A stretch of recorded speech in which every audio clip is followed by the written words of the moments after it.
और आश्चर्य, ऐसा कैसे हो सकता है? कुंवारी गाय दूध पी रही है। ये लो महाराज जी, ये तो आप ही का चमत्कार है। कृपा करके आप दूध पी लो।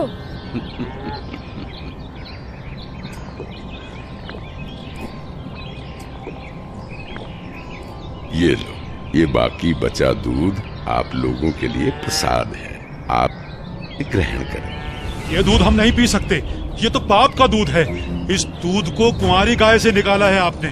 एक तो ना जाने कौन सा जादू टोना किया है आपने इसमें, और ऊपर से इसे झूठा भी कर दिया। आप ना जाने कौन हो, ना जाने किस जाति के हो।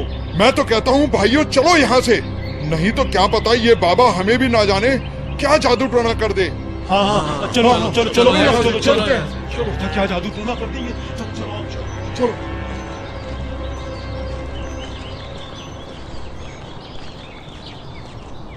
लाओ भगवान, ये प्रसाद मुझे दे दो, फिर ना जाने कब आपका बनाया हुआ प्रसाद नसीब हो।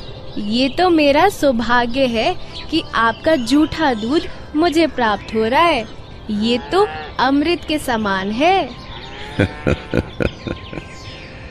बेटा, ये दूध किसी जादू टोने से बनाया गया दूध नहीं है, और ये इस लोक का भी नहीं है।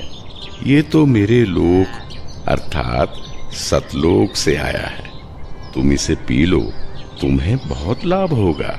ठीक है बाबा जी, दीजिए। बेटा, परमात्मा की भक्ति किया करो, उसका नाम लिया करो। ये मनुष्य का जीवन बार बार नहीं मिलता।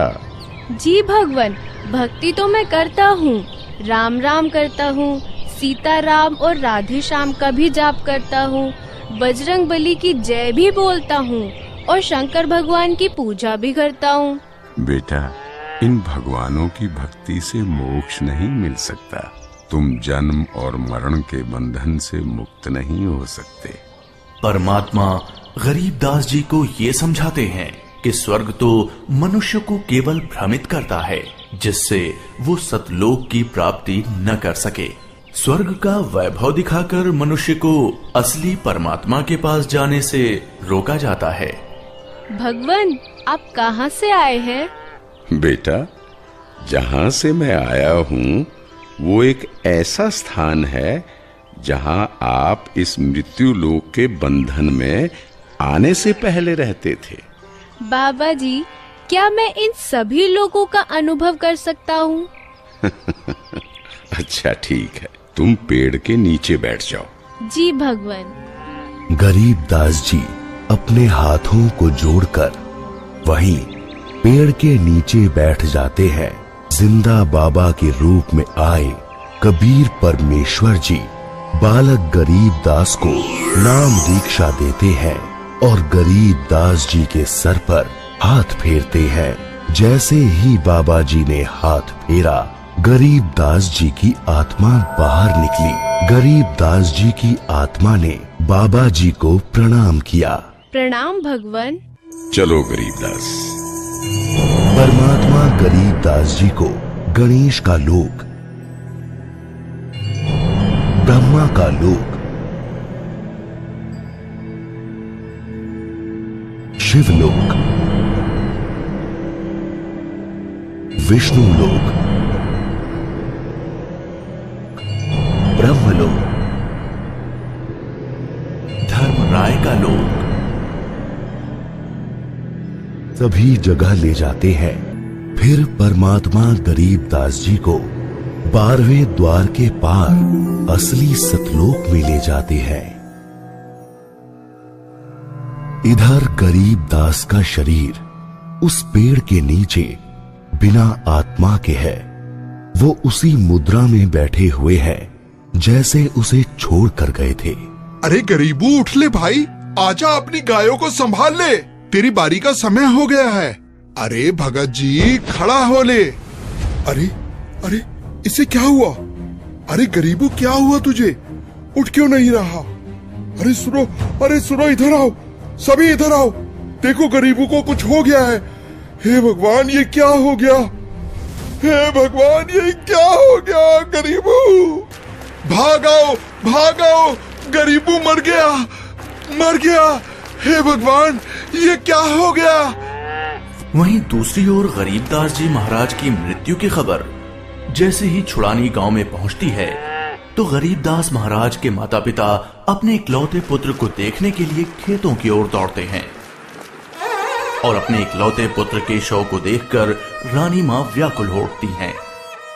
जब सारा गांव गरीबदास जी महाराज की आकस्मिक मृत्यु से व्याकुल था तो इस बात से बेखबर गरीबदास जी पूर्ण ब्रह्म कबीर साहिब जी के साथ सतलोक के विहंगम नजारे देख रहे थे।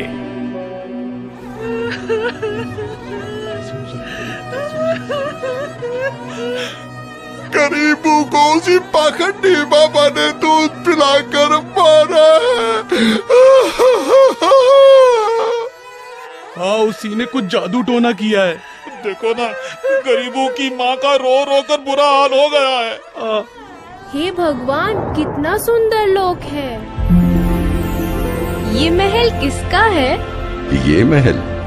ये महल तो करोड़ों सूर्यों के तेज से भी अधिक तेज वाले परमात्मा का है। चलो अंदर चलो।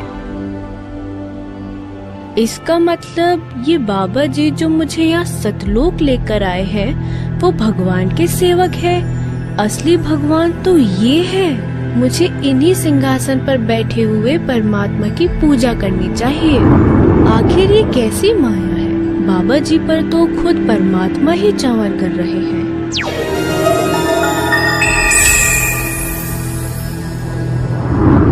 बेटा गरीबदास, जिस मृत्यु लोक में तुम रह रहे हो वो एक यातना देने की जगह है।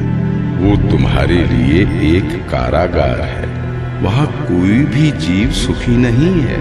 चाहो तो नीचे मृत्यु लोक की तरफ देख लो।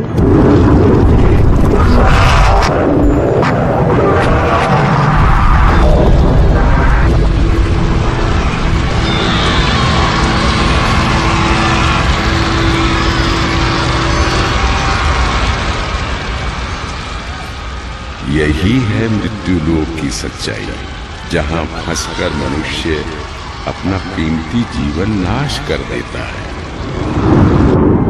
और कर्म कांडों में फंसा रहता है। बेटा, मृत्यु लोक पर तत्वज्ञानी संत की कृपा से मुक्ति पाकर तथा मृत्यु लोक के अलावा